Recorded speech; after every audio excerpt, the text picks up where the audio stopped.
The human brain cannot comprehend the negative. You ready? Don't think of an elephant. I literally can't stop thinking about how some people have a voice inside of their head. I don't have an inner monologue. I literally cannot see anything in my mind's eye. With all due respect to that woman, she is an NPC. Non-player character. What, you don't know about this? Do I get to tell you the NPC meme? Yes. When the jar is opened, the fleas will not jump out. In fact, the fleas will never jump higher than the level set by the lid. Their behavior is now set for the rest of their lives.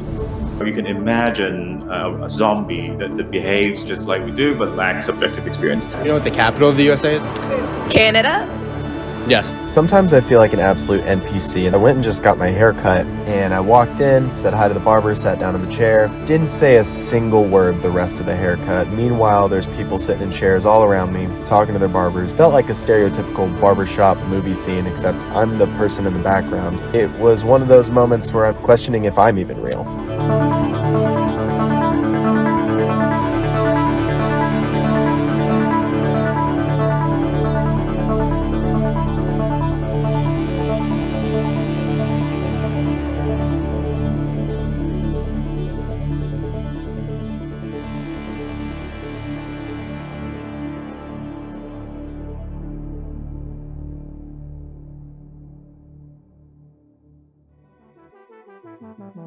One thing is absolutely certain. I exist as often as it's put forward by me or entertained in my mind. Cogito ergo sum. I am thinking, therefore I exist. How can mindless, thoughtless particles come together in a configuration that somehow yields the inner sensation of thought, feeling, emotion? What is going on when we think? When an input hits our eyes, the input is processed by the sensory cells in our eyes, and they get activated and activate the neighbors in this neuronal network. This is like a simplified model of your brain in action. My name is Jack Gallant. I'm a professor of psychology and neuroscience here at UC Berkeley, and my lab works on vision. And natural vision is a lot like watching a movie. Essentially, we were trying to build a model that describes how your brain responds to movies. Given some brain activity, we want to be able to reconstruct the movie that you saw.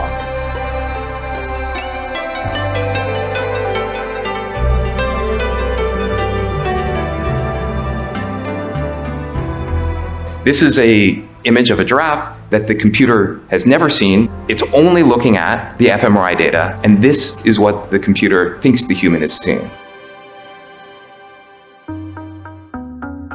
Experiments have been done with functional brain imagery, and it has found that the visual parts of the brain do not atrophy after one becomes blind. One of the people I interviewed who had lost his sight when he was at college in his early 20s. He said that when he read Braille with his right index finger, he saw the raised dots in his mind's eye, that he didn't feel it in his finger, he saw it. Studies were done on this in the 1880s by Francis Galton. He had a questionnaire in which he would ask people, visualize your breakfast table. What was on it? Exactly where was everything? Can you visualize your wife? Have her sit in a chair, have her stand up, have her move through quarter of a circle, walk forward, walk backwards. And from this, Galton thought that the range of visual imagery could go from almost zero to something which could be almost mistakable for reality.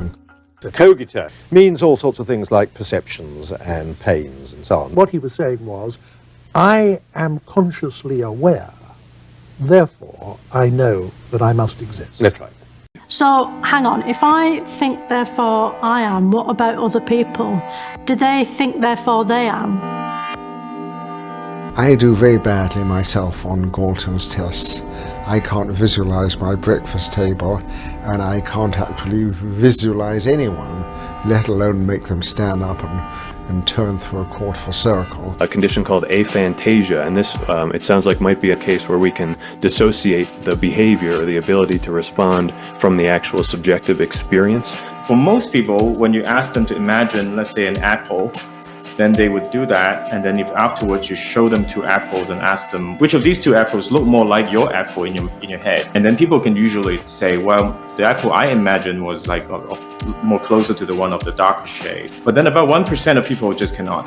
But basically means the lack of imagery, the lack of mental imagery. It's about 1% of the population of people, so it's quite common. And then it's not just that they don't spontaneously do it, but even if you encourage them to do it. So now try to imagine an apple as detailed as possible, they would still say, I don't know what you mean. I think these people does not lack mental imagery. What they lack is the conscious experience of mental imagery.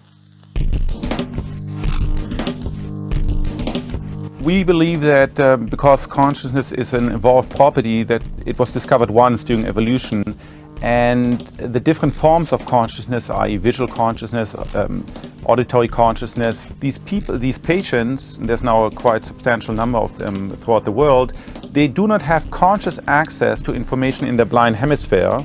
Yet, if forced to respond, it turns out that something in their brain has information because they can correctly guess, for example, the direction of motion. They can correctly, roughly point at a bright light. It's unconscious vision, and it can, in some real sense, never be conscious. It's quite inaccessible to conscious report. So let me show you the image one I will see first. You have a background of squiggles, and there's this little area where they point at a right angle. The first level of the brain receives information from left and right eye separately, but at the next level in the brain it's superimposed. So at that level the brain is blind to where this figure is. So I'll be asking you, where is this area, this different area? Then the student who did the experiment came back and said, this is very strange. I'm rather good at finding the square, but I don't see it. So then it dawned upon us that this information which does make it to the brain, at least at the first level, you can still use it, but you're not aware of it.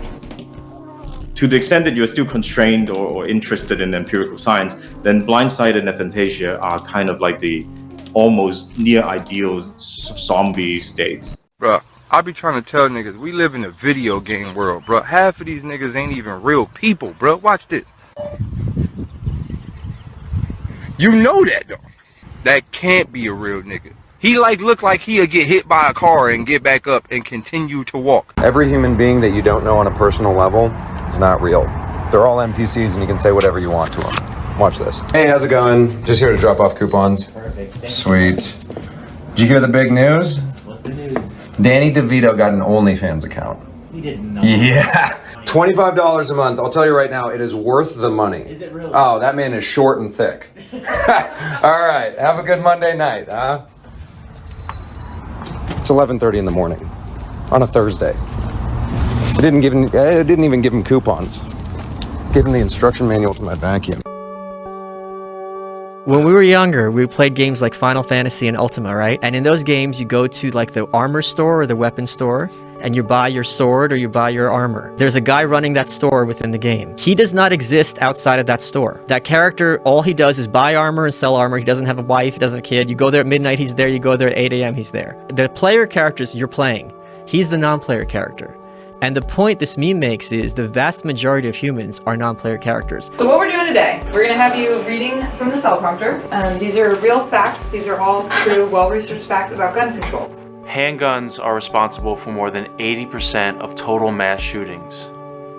Handguns. 6 states that banned open carry actually experienced higher rates of police death. Interesting. I just kind of blindly chose a side on the whole issue without really thinking about facts. The suggestion is that people, particularly who are heavily engaged with identity politics, they don't have free will. They are running a script and they have stock responses to everything. I feel like I'm in a zombie sci-fi horror movie where people are programmed robots, like the tech companies and the media just wound them up, and then they march and shake their hands and do whatever the TV tells them.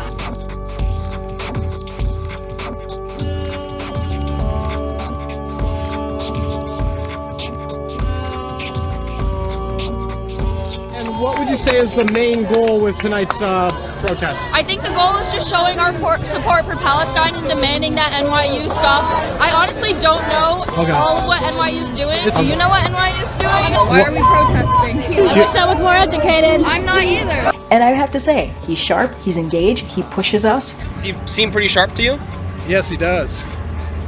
Yes, he seems very sharp to me. When President Biden was nice enough to call me, and I can tell you, this was the day before that interview, I can tell you he was sharper than anyone I've spoken to. Do you see Joe Biden and think that he is mentally sharp? Yeah, I think he's mentally sharp. His mental acuity is great. It's fine. It's as good as it's been over the years. I've been speaking to him for 30 years. I watched the 90-minute debate. His problem was that he was trying to present too much information and too much detail about things he knows a hell of a lot about. I think what we see on stage with Joe Biden, Jake, is very clearly a cognitive decline. Okay. That's what I'm referring to. It makes me uncomfortable. I think you have absolutely no standing to diagnose somebody's cognitive decline. Are about to lead new revelations in my upcoming book with Alex Thompson. I'm not sure if you've heard of it. It's on Biden's decline. It's called Original Sin. I want to ask you about the total amount that you're planning to save through Doge's work. You said it was going to be at least 2 trillion. The number currently is $170 billion. That's a big change. What happened to the 2 trillion? Well, do you expect it to happen immediately? We're not the dictators of the government, we are the advisors. And so we can advise, and the progress we've made thus far, I think, is incredible. You've talked about $4 billion a day being saved. But if you add that up, it's not going to get to 2 trillion over the lifetime of Doge. I feel you're somewhat trapped in the NPC dialogue tree of a traditional journalist, because it's like talking to a computer. What do you guys think about human rights? We're in favor of them. How about the unborn? Name 3 countries. Italy, France, Spain. Italy, China, France. I think China was already said, and Italy. And France. And just throw out 3 new ones. Italy, China, France. That's all I know. That's all I know. Do you know what country you're in right now? United States. Okay. Yeah, and like what's the one above the US? Canada. And what's the one below? What has President Trump done to make him a monarch? He started to take control and do illegal things. What illegal things has he done? Everything that he has done except for get elected. So deporting illegal immigrants, is that illegal? If they're here peacefully, yes. I voted for Mamdani. Do you feel like socialism would work in New York City? No. And what's the main reason you're out here protesting President Trump? I agree with a lot of the decisions that are being made. Is there any decision in particular you disagree with? Okay, so I would start with,